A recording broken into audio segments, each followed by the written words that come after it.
نحمده ونصلي على رسوله الكريم أما بعد فأعوذ بالله من الشيطان الرجيم بسم الله الرحمن الرحيم سبحانك لا علم لنا إلا ما علمتنا إنك أنت العليم الحكيم صدق الله مولانا العظيم.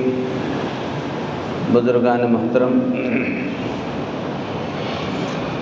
اللہ تبارک و تعالیٰ کا بڑا انعام و احسان ہے. پروردگار عالم نے ہم سب کو مسلمان بنایا. کلمہ طیبہ لا الہ الا اللہ محمد الرسول اللہ، ان دو باتوں کی گواہی دینے والوں میں اللہ نے شامل فرما کر جناب محمد الرسول اللہ صلی اللہ علیہ وسلم کی امت میں آپ ہم سب کو پیدا فرمایا ہے. الحمدللہ مذہب نے زندگی کے سارے پروگرامات آپ ہم سب کو بتا دیے کہ ہماری زندگی ابتدا سے انتہا تک کیسی رہنی چاہیے. چنانچہ ہماری پیدائش اور پیدائش کے بعد پھر ہماری جوانی، ہمارے نکاح، حتیٰ کہ جب وفات ہو جائے تو ہماری آخری زندگی کے پروگرام کس طرح سے ہوں، ان ساری چیزوں کی ترتیبات ہمیں بتا دی گئی. پھر ہماری زندگی میں جو خوشی کے موقع آئیں وہ کس طرح سے انجام پانے چاہیے، غمی کے موقع کس طرح سے ہونے چاہیے، یہ ساری چیزوں کی اسلام نے آپ کو ہم کو سب کو تعلیمات دی ہے. اسی کے ساتھ جہاں آپ ہم سب رہتے ہیں، ہمارا ملک جو ہے اسے دارالامن کہا جاتا ہے کہ یہاں پر امن کے ساتھ ہم اپنی زندگی گزار رہے ہیں. اللہ تعالیٰ عافیت کے ساتھ ہر قسم کا امن ہر جگہ دوبالا فرما دے اور ہر قسم کے شر، شرور و فتن سے اللہ ہماری اور سارے امت مسلمہ کی حفاظت فرمائے. تو اس طرح کے امن و امان کے ساتھ جو ہم اپنے اسلاف سے، بزرگوں سے اور ہزاروں سال سے اس ملک میں اپنی زندگی بسر کرتے آئے ہیں، ظاہر ہے کہ یہاں پر مختلف الخیال اور مختلف المذاہب یہاں پر لوگ رہتے ہیں اور اپنی اپنی زندگیاں بسر کرتے ہیں. تو اسی میں خاص طور پر ہمارا آپ کا میل ملاپ، اٹھک بیٹھک، بات چیت، طور و طریقے جو دیکھنے میں آتے ہیں، خاص طور پر ہندو بھائی ہمارے یہاں زیادہ عام طور پر نظر آتے ہیں. تو اسی میں ان کے بہت سارے ایسی تقریبات آتی ہیں جو خوشی سے متعلق بھی ہوتی ہے، غمی سے متعلق بھی ہوتی ہے. جیسے ابھی کچھ دن پہلے ان کا تہوار دسہرہ گزر چکا اور دوسرا تہوار ابھی دیوالی کے نام پر وہ بھی آیا ہوا ہے.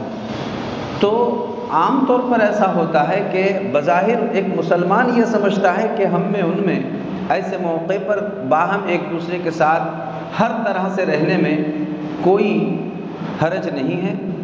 ہم ان کے ساتھ مکمل طور پر اسی طرح سے رہ سکتے ہیں جیسا وہ رہ رہے ہیں، یا ان کی تہذیب ہم استعمال کر سکتے ہیں جیسی وہ اپنا رہے ہیں. یہاں یہ بات خاص طور پر ذہن میں رکھنے کی ہے، دیوالی ہو، دسہرہ ہو یا اس قسم کے ان کے کوئی اور تہوار ہو، ظاہر ہے کہ عام طور پر ان کے تمام تہوار جتنے ہوتے ہیں وہ پوجا پاٹ پر مشتمل ہوتے ہیں. اور اللہ تبارک و تعالیٰ نے امت مسلمہ کو جو دین دیا، مذہب دیا، یہ ایسا اصولی دین ہے کہ اگر کوئی اس کو سمجھ جائے تو اس کے لیے پھر سب کو نمٹنا آسان ہو جاتا ہے. اور کس حد تک شرکت کی جا سکتی ہے اور کہاں تک نہیں کی جا سکتی ہے یہ سمجھنا بہت زیادہ آسان ہو جاتا ہے. اصل میں ہم پہلے تو کلمے کا بنیادی مقصد ہی نہیں سمجھ پا رہے ہیں، جس کے نتیجے میں ہو یہ رہا ہے کہ جس کے دل میں جو آئے بس وہ ویسا ہی کر رہا ہے. اچھا، کرنے سے پہلے کوئی پوچھنے کی ضرورت محسوس نہیں کرتا ہے. یہاں بڑا مسئلہ پیش آ رہا ہے. عام طور پر حکم جب لگتا ہے کسی چیز کے سامنے آنے کے بعد حکم لگایا جاتا ہے، اور ہو یہ رہا ہے کہ ہم ان چیزوں کی تحقیقات میں پڑھنے کی ضرورت محسوس نہیں کرتے ہیں. ہمارے کلمے کے بنیادی طور پر دو جزو ہے. ایک ہے لا الہ الا اللہ، اللہ کے سوا کوئی معبود نہیں. اس کا مطلب یہ ہوا کہ اللہ کی الوہیت میں اللہ کی الوہیت میں ایک ادنا سی ذرہ برابر کسی چیز کو برداشت نہیں کیا جا سکتا۔ اسی طرح دوسرا جزو ہے محمد الرسول اللہ، رسول اللہ صلی اللہ علیہ وسلم کی رسالت میں ادنا سے نبوت کے شائبے کو برداشت نہیں کیا جا سکتا۔ اسی کا نام لا الہ الا اللہ محمد الرسول اللہ ہے کہ ہم اس معاملے میں کسی چیز کو قبول اور برداشت نہیں کر سکتے ہیں۔ ہم توحیدی عقیدے والے ہیں، ایک اللہ کے عقیدہ رکھنے والے ہیں، اللہ کی ذات اور صفات پر یقین کامل اور ایمان کامل رکھنے والے ہیں۔ ذرہ برابر کوئی چیز اللہ کی ذات میں اور اللہ کی صفات میں شریک نہیں ہو سکتی ہے۔ یہ ہمارا مسلمہ عقیدہ ہے۔ اس میں کوئی ذرہ برابر بھی کوئی گڑبڑ کر دے تو بہرحال وہ محل غور بن جاتا ہے۔ اس لیے ہر اس مسلمان کو جہاں بھی رہے سب سے زیادہ فکر مند اپنے عقیدے اور اپنے ایمان کے بارے میں رہنے کی ضرورت ہے۔ اپنے ایمان اور اپنے عقیدے کے بارے میں سب سے زیادہ فکر مند رہنے کی ہر شخص کو ہر جگہ ضرورت ہے، وہ کہیں رہے لیکن سب سے زیادہ فکر مند میرا عقیدہ، میرا ایمان کہیں گڑبڑ نہ ہو جائے، تزلزل نہ آ جائے، اس میں کوئی ملاوٹ نہ پیدا ہو جائے، کسی قسم کی کوئی ادنا سی شرکت نہ پیدا ہو جائے۔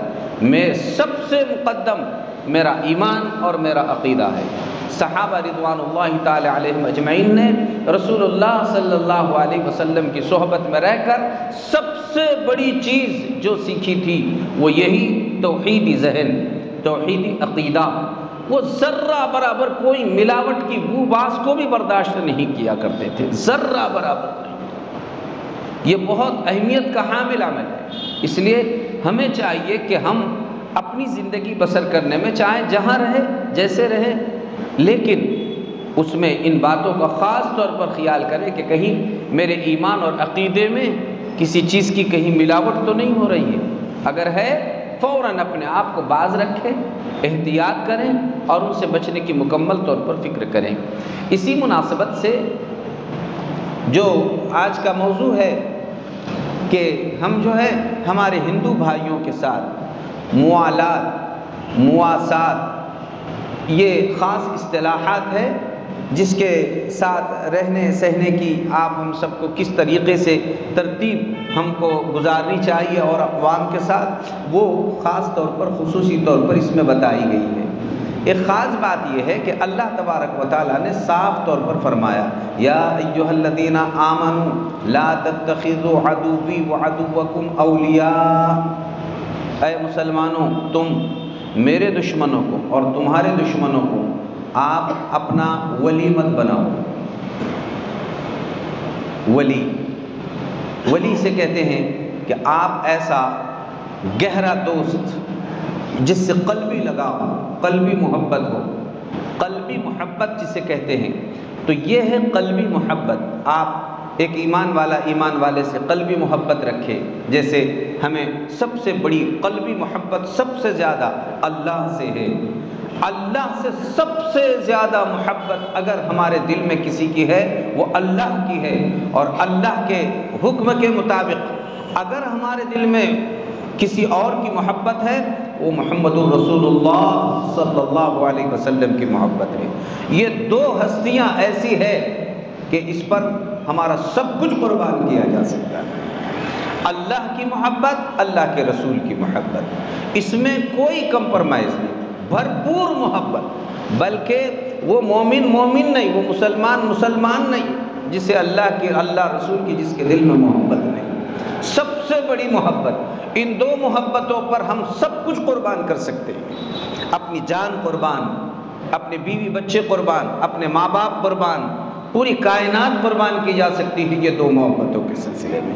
اگر کوئی شخص یہ گر سمجھے کہ یہ محبت رکھنے کے سب سے بڑے حقدار ہے تو پھر وہ کہیں گڑبڑ نہیں کر سکے گا کہ واقعی میری تو اصل محبت، جیسے ہم یہ کہ بیوی سے محبت، اولاد سے محبت ہوتی ہے، تو آدمی چونکہ یہ محبت ظاہر ہوتی ہے، دکھتی ہے، اس لیے ان دونوں کی محبت کے مقابلے میں کوئی اور چیز کو کوئی آدمی برداشت ہی نہیں کر سکتا ہے اور نہ ہی کرتا ہے۔ تو ماں باپ کی محبت، اولاد کی محبت، بیوی کی محبت، یہ ایسی محبتیں ہیں کہ ان کے مقابلے میں اور کسی کی محبت آدمی برداشت نہیں کرتا ہے۔ تو جیسے یہ طریقہ دکھ کر آتا ہے، اس سے بڑا دکھانے کی چیز اگر کوئی ہے وہ اللہ رسول صلی اللہ علیہ وسلم کی محبت ہے۔ ان محبتوں پر اور کوئی محبت کا غلبہ نہیں چڑھنا چاہیے۔ اللہ رسول کی محبت سب سے بڑی، ان محبتوں کے مقابلے میں اور کوئی محبت نہیں۔ پھر ان کے بعد ہمارے پاس اللہ تعالیٰ نے محبت کے طریقے بتائے کہ ہمارے ماں باپ، ہمارے بیوی بچے، پھر ہمارے بھائی بہن، ہمارے رشتہ دار، اور پھر باقی پورا خاندان، اور پھر یہ ساری امت مسلمہ، یہ ہے قلبی لگاؤ کے لائق کہ قلبی محبت ان سے کی جائے، یہ قلبی محبت کرنے کے لائق اور قابل ہے۔ اب جو دائرہ اسلام سے خارج ہے، جو بھی قومیں دائرہ اسلام سے خارج ہے، ان سے قلبی محبت جائز نہیں ہے، یہ یاد رکھنا۔ دلی محبت رکھنا جائز نہیں ہے، آپ دلی محبت نہیں رکھ سکتے۔ ہاں البتہ ایک ہے مواسات۔ آپ جو ہے چونکہ ہم سب میں رہتے سہتے ہیں، تو قلبی محبت کے علاوہ یعنی جو محبت اللہ رسول کی ہے اس میں تو کوئی سوال ہی نہیں پیدا ہوتا ہے کہ کوئی ملاوٹ ہو۔ جو محبت ماں باپ کی ہے، بیوی بچوں کی ہے، سوال ہی نہیں پیدا ہوتا کہ اس میں کوئی ملاوٹ ہو۔ البتہ جو محبت ہماری پوری امت مسلمہ سے ہے، یہ محبت کا یہ الگ پیمانہ ہے۔ اور پھر ان کے علاوہ جتنی اقوام ہے، دائرہ اسلام سے جتنی اقوام خارج ہے، ان سے اگر ہمارا مواسات کا درجہ ہے، میل ملاپ، اٹھنا بیٹھنا، جانا آنا، تعلقات، تجارتی اشتراک، باہم کوئی مجلسوں میں ایک دوسرے کے ساتھ رہنا، اس قسم کا ہمارا اگر مواسات ہو جاتا ہے، یعنی ضرورت کے بقدر ہمارا ملنا ملانا ہوتا ہے، اس کی گنجائش ہے، یہ کیا جا سکتا ہے، اسے اوپرا اوپری محبت کہیں گے۔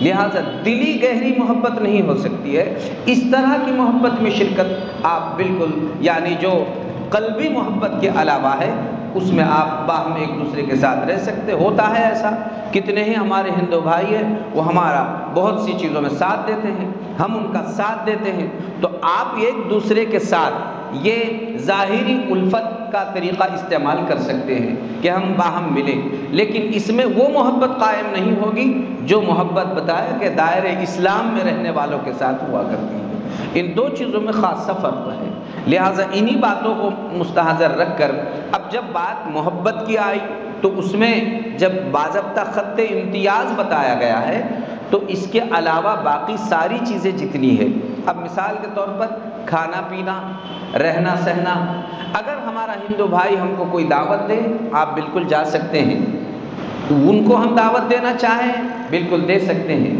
آپ ان کے یہاں کھانا کھا سکتے ہیں، آپ اپنے یہاں کھانا کھلا سکتے ہیں، لیکن آپ کسی ہندو بھائی کے یہاں کھانا کھانے کے لیے یا جو شخص دائرہ اسلام سے خارج ہے، دو شرطیں ہیں، دو شرطوں کے ساتھ آپ اس کو قبول کر سکتے ہیں۔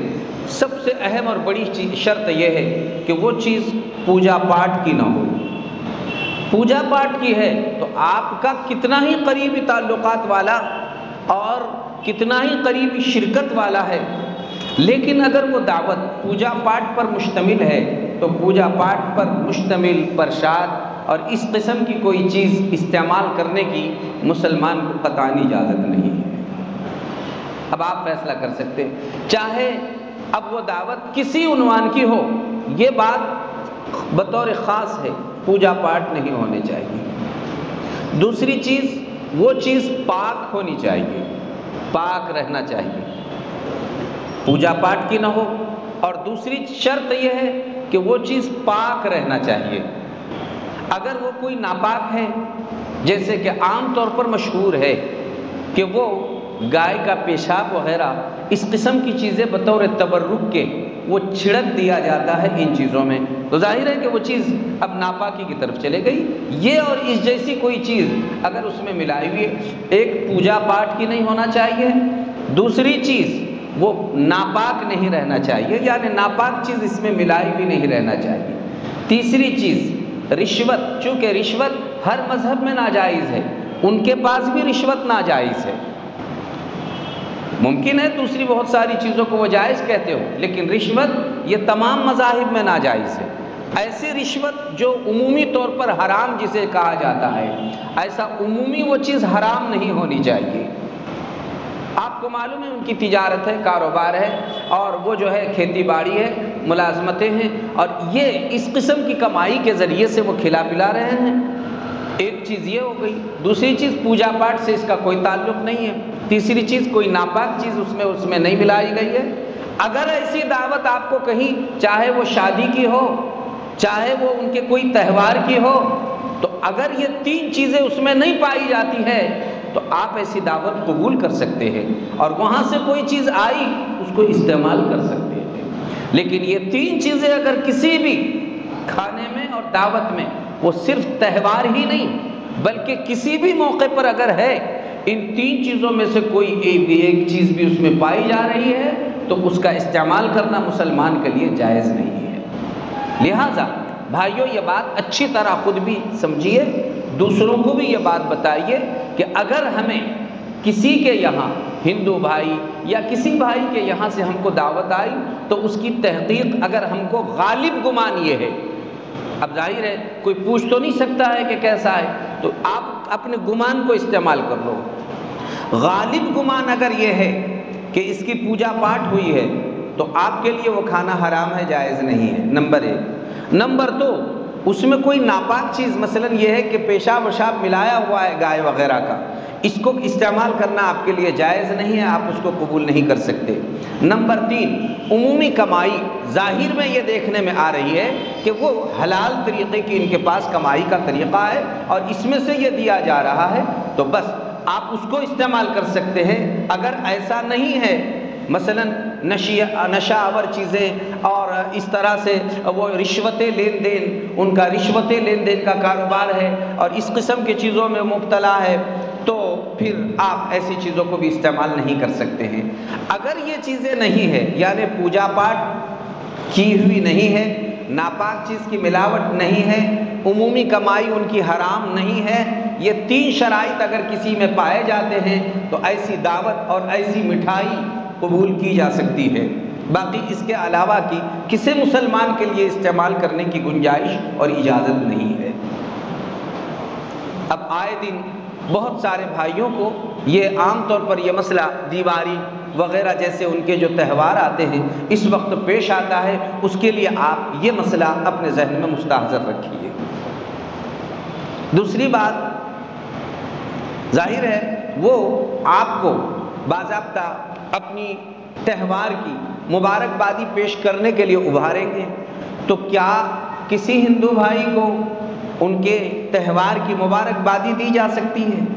جیسے کہ عام طور پر ایسا ہوتا ہے، تعلقات ہے وغیرہ اس قسم کی چیزیں ہیں، تو باضابطہ مبارکباد نہیں دے سکتے ہیں، چونکہ مبارکباد یہ ان کے جو تہوار ہے مکمل طور پر یہ پوجا پاٹ پر مشتمل ہے، اور پوجا پاٹ میں برکت ہو یہ ایک ایمان والا کبھی نہیں کہہ سکتا ہے۔ البتہ آپ کوئی ایسا اس کے ذات کے حد تک کوئی خوشحالی کا جملہ ہو، آپ اس کے ذات کے حد تک استعمال کر سکتے ہیں، آپ اپنے بال بچوں کے ساتھ خوشحال رہے، یہ اور اس جیسا کوئی جملہ ذات سے متعلق ہے آپ ایسا کہہ سکتے ہیں۔ لیکن ایسا جملہ کہ آپ کو دیوالی مبارک العیاذ باللہ، تو گویا آپ یہ کہہ رہے ہیں کہ آپ جو پوجا پاٹ کہہ رہے ہیں اس میں خوب برکت ہو جائے، تو ظاہر ہے کہ ایمان والا ایسا جملہ استعمال نہیں کر سکتا ہے۔ یہ چونکہ بھائیوں اس کا تعلق عقائد سے ہے اور یہ بنیادی باتیں ہمیں معلوم ہونا چاہیے، ہمیں کیا کرنا چاہیے اور کیا نہیں کرنا چاہیے، آپ ہم سب اس کے مکلف ہیں۔ جہاں تک تعلق ہمارا ان کے ساتھ، آپ اپنے گھر میں اگر تعلقات آپ کے ہیں ان کو کھانے کے لیے بلانا چاہے بلا سکتے ہیں، آپ عام دنوں میں بھی بلا سکتے ہیں اور ہمارے عیدین میں بھی بلا سکتے ہیں، اپنے خوشیوں میں بلا سکتے ہیں۔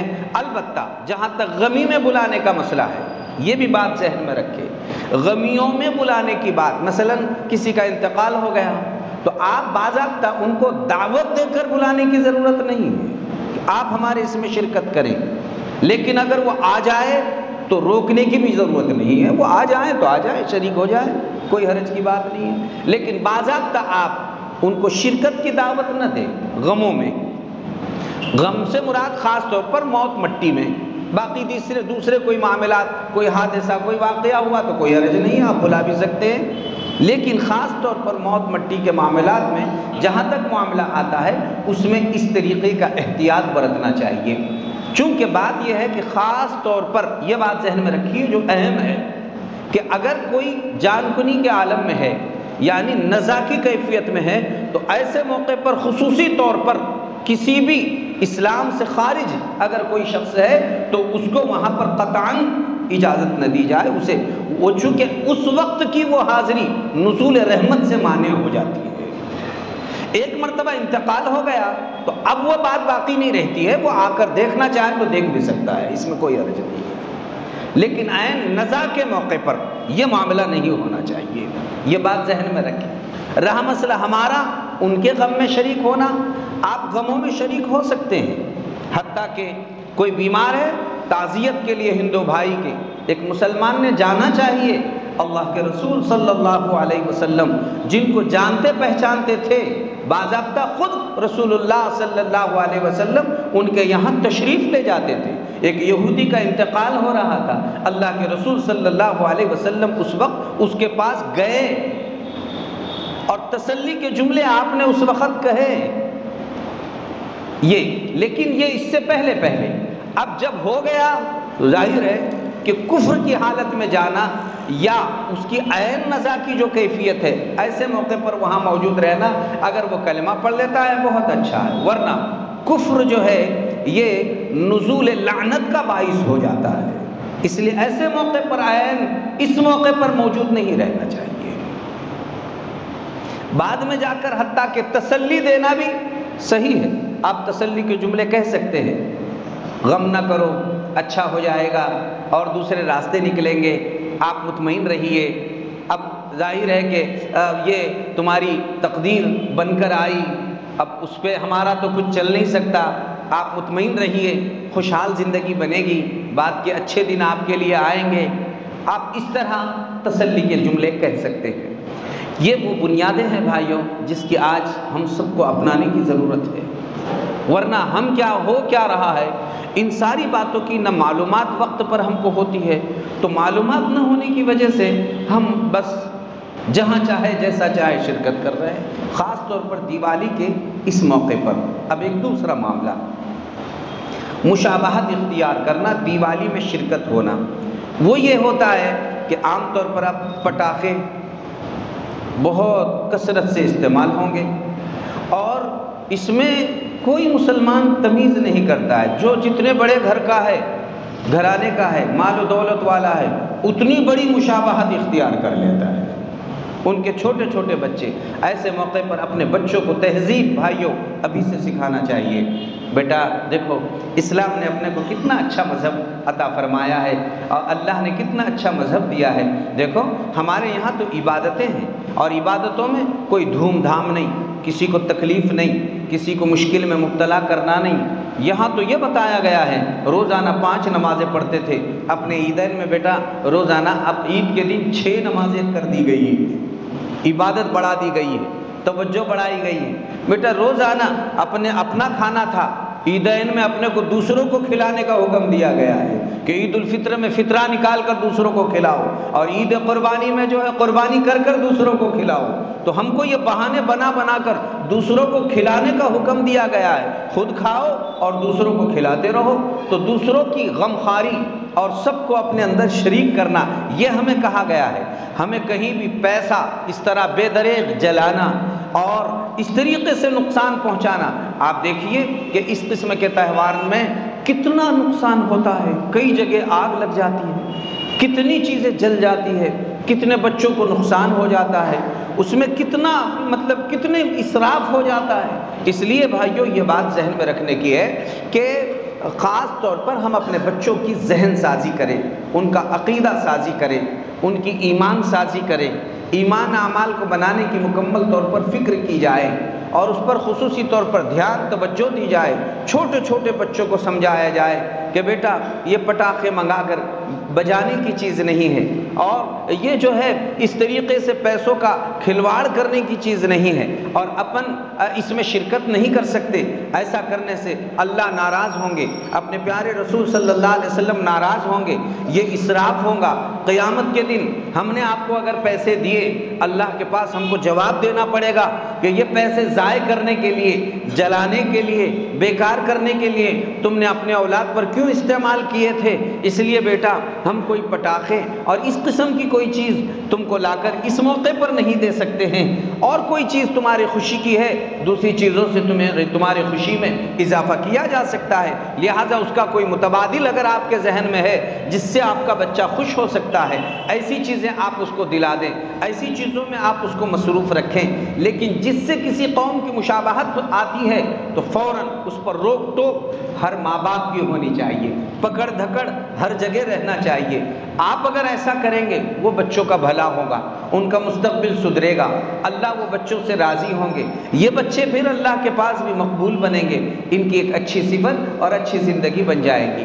اس لیے محترم بھائیوں، آپ ہم سب مل کر خاص طور پر ان جو باتوں کا مذاکرہ ہو رہا ہے، ان باتوں کو اپنے گھروں میں بھی خوب چلائیں، ان باتوں کی تفصیلات سے آگاہ کریں کہ ہمیں خوشیاں ہماری کیسی ہونی چاہیے، اور اقوام کی اگر خوشیاں ہے تو ہم کس حد تک ان کے ساتھ بیٹھ سکتے ہیں، اٹھ سکتے ہیں، بات چیت کر سکتے ہیں، ان کی خوشی میں کس حد تک شریک ہو سکتے ہیں۔ ہمیں دین شریعت کی یہ بنیادی معلومات ہونا ازحد ضروری ہے۔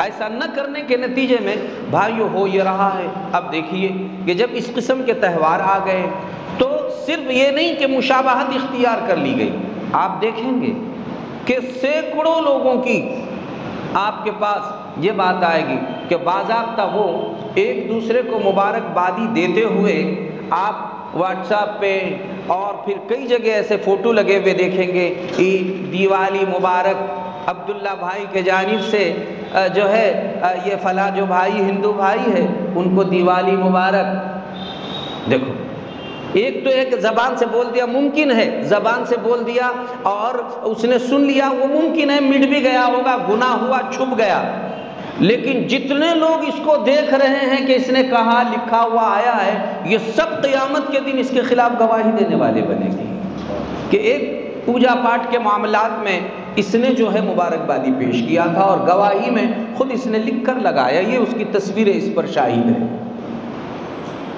کتنا بڑا مشکل معاملہ ہے۔ لہذا بھائیو، اپنا عہدہ، اپنی کرسی، اپنی سیاست سنبھالنے کے خاطر اگر کوئی اس قسم کے اقدامات کرتا ہے تو ایک مرتبہ کرنے سے پہلے 1000 مرتبہ اس کو اپنی آخرت، اپنی قبر اسے یاد رہنا چاہیے۔ دائرہ ہے، ہر چیز کا دائرہ ہے، بتایا نا کہ آپ اگر بات بول بھی دیں اس کی ذات کے حد تک کوئی خوشحالی کا جملہ آپ استعمال کر سکتے ہیں، تعلقات ہوتے ہیں، اٹھنا بیٹھنا ہوتا ہے، لیکن ایسا عمل کہ جس سے ایسا اندازہ آ جائے کہ ہم اچھا بات یہ ہوتی ہے کہ بہت سارے بھائی ایسا نہیں کہ وہ جان کر کرتے ہیں، ان کو پتہ نہیں ہے مبارک بادی کا کیا معنی، کیا ترجمہ آتا ہے، یہ اس کے کیا منشا ہے، کیا مطلب ہے اس کا۔ تو مبارک بادی کا مطلب یہ ہوتا ہے کہ جو کچھ آپ کر رہے ہیں ان سب میں آپ کے برکت ہو جائے۔ ظاہر ہے کہ ایک ایمان والا کبھی بھی برکت کی دعا کفر اور شرک کے لیے دے نہیں سکتا ہے۔ وہ ظاہر ہے کہ جو کچھ انہوں نے خوشیاں منائی یہ سب پوجا پاٹ کے بعد منائی ہوئی ہے، اور ظاہر ہے یہ ساری خوشیاں اس کے پوجا پاٹ کے تابع ہیں، اور جو چیز اصل ہے اس کی ہم کبھی بھی مبارکبادی پیش نہیں کر سکتے۔ خوشحالی کے جملے آپ استعمال کر سکتے ہیں بس، اور وہ بھی ذات کے حد تک۔ اس لیے بھائیوں، دین کو سمجھیے، شریعت کو سمجھیے، وقت کے تقاضوں کو سمجھیے۔ خاص طور پر ہمارے نوجوان محض اس بات میں ارے حالات کیسے ہیں، کچھ دکھاوا کرنا پڑتا ہے، بہت سارے لوگ یوں کہتے ہیں کچھ دکھاوا کرنا پڑتا ہے، ان کے ساتھ رہ کر ان کے جیسا بننا پڑتا ہے۔ آپ رہیے لیکن حد ہے ہر چیز، حدود متعین کیجیے، کس حد تک رہ سکتے ہیں، کس حد تک بول سکتے ہیں، کس حد تک آپ تعلقات قائم کر سکتے ہیں۔ ظاہر ہے کہ ہمارے بہت سارے ایسے بھائی ہیں جو نفرتیں پھیلانے کا کام کرتے ہیں۔ اسلام تو محبتیں پیدا کرنے کا کام کرتا ہے، لیکن اسلام نے جو محبتیں دی ہے وہ اعتدال کے ساتھ دی ہے، کہ محبتیں ہماری حدود میں رہ کر ہو، اور کن کن چیزوں میں ہو؟ جہاں مذہبیات کا تعلق آتا ہے، جہاں عقائد کا تعلق آتا ہے، جہاں ایمانیات کا تعلق آتا ہے، اس میں کوئی کمپرمائز نہیں ہوگا۔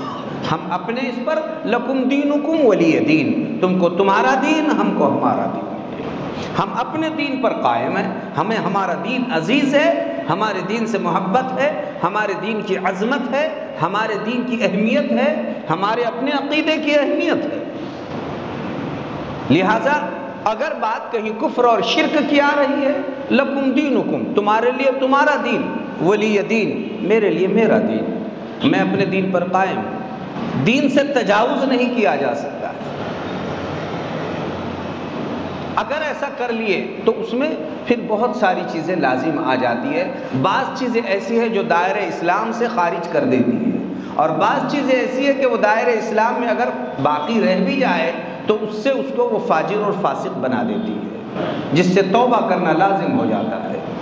اور یہ بات ایمان والا کبھی بھی برداشت نہیں کر سکتا ہے کہ ایسی بات کی کوئی زندگی سے صادر ہو جس سے کفر اور شرک لازم آ رہا ہو۔ اس پر توبہ اور استغفار ہر وقت لازم ہے۔ اس لیے بھائیو، حالات کتنے ہی کٹھن آئیں، خدا را کبھی متاثر مت ہو۔ حالات کتنے ہی کٹھن آئے، متاثر مت ہو۔ اقتدار کسی کے ہاتھ میں رہے، خدا را قطعاً متاثر مت ہو۔ اور کوئی کتنی ہی ہمیں ڈرنے اور دھمکانے کی بات آ رہی ہو، پریشان ہونے کی ضرورت نہیں ہے، اس لیے کہ ان کے پاس اقتدار ہے، مال ہے، دولت ہے، عہدہ ہے، کرسی ہے، اس لیے وہ اس کے بل بوتے پر ناز کر رہے ہیں۔ لیکن الحمدللہ ہمارے پاس یہ کچھ نہیں، لیکن ہمارے پاس اللہ ہے، بس ہمارے پاس ہمارا اللہ ہے۔ بس یہ اللہ ایسا بڑا بادشاہ ہے کہ اس سے بڑی حکومت اور کس کی ہو سکتی ہے؟ وسع کرسیہ السماوات والارض، اس کی کرسی جس پر بیٹھ کر وہ نظام کائنات چلا رہا ہے۔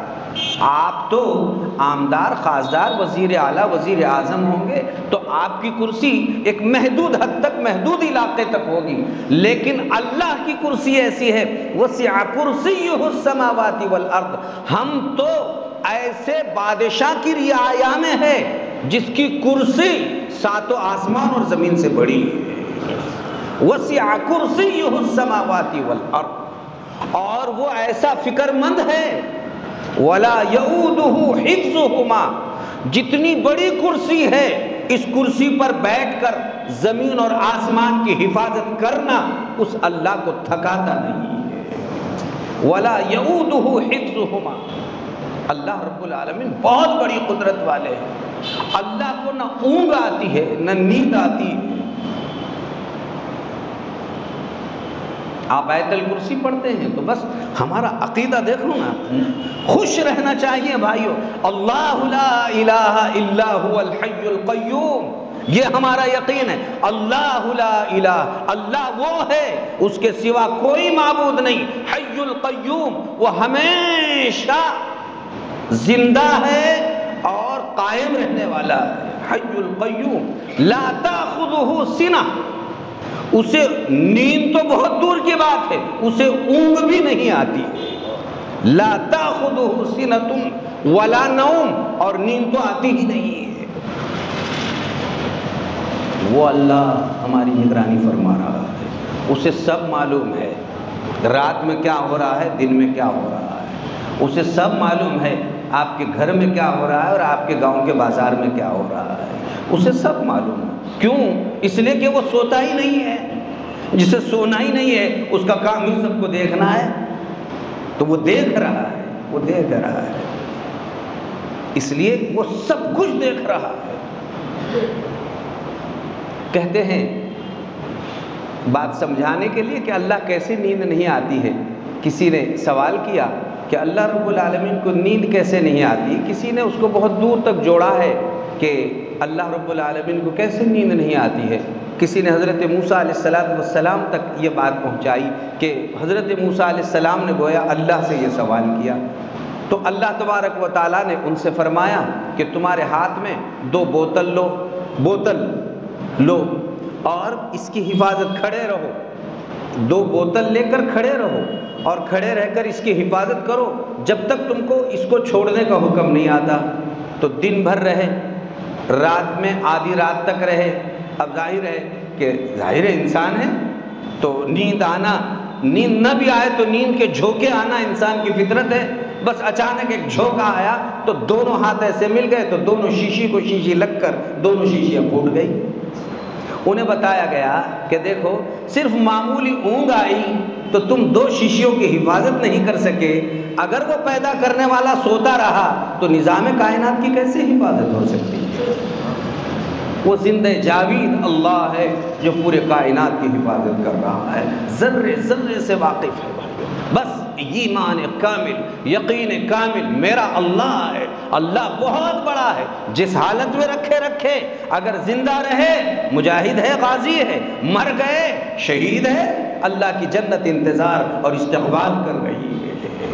ہمیں کبھی پریشان نہیں ہونا چاہیے۔ رہا مسئلہ میرے پیچھے میرے بال بچوں کا کیا ہوگا، ارے کیا ہوگا، مرغی کے چوزوں کی اللہ حفاظت کرتا ہے، اشرف المخلوق کے بچوں کی اللہ حفاظت نہیں فرمائے گا۔ وہ اللہ بہت بڑا ہے، اسے سب کی فکر ہے اور حفاظت ہے۔ اس لیے ایمان میں کہیں ڈگمگانا نہیں بھائیو۔ ایمان بہت بڑی دولت ہے، بہت بڑی طاقت ہے، کہیں متاثر ہونے کی قطعاً ضرورت نہیں ہے۔ اللہ نے بہت بڑی دولت ایمان کامل ہم سب کو عطا فرمائی ہے۔ بس جو باتیں آج کہی گئی ان کو پیش نظر رکھا جائے، اپنے زندگی میں لانے کی فکر کی جائے اور اپنے گھروں میں اس پر عمل کرنے کی فکر کی جائے۔ اللہ تعالیٰ اپنے فضل سے ان ساری ہدایات پر ہم سب کو بھرپور عمل پیرا ہونے کی توفیق عطا فرمائے۔ سنت مؤکدہ ادا فرما دیجیے۔